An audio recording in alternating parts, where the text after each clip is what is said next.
Hello guys, in this video I'm going to show you how to make your board private on the Shein application. But first I just want to mention, don't forget to subscribe to my channel because at 100,000 subscribers I am going to show you my whole YouTube revenue statistics and growth strategy, how to make money online. Now let's jump into it. First of all, open the app on your phone, tap on the Me button down below,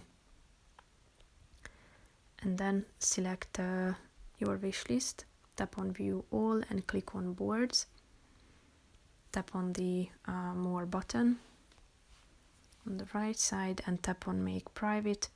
So as you can see, your board has been set to private. It's marked with a lock icon. If you want to set it to public, tap on the more button again and click on make public. So basically that's it for this video guys. See you in the next one. Bye bye.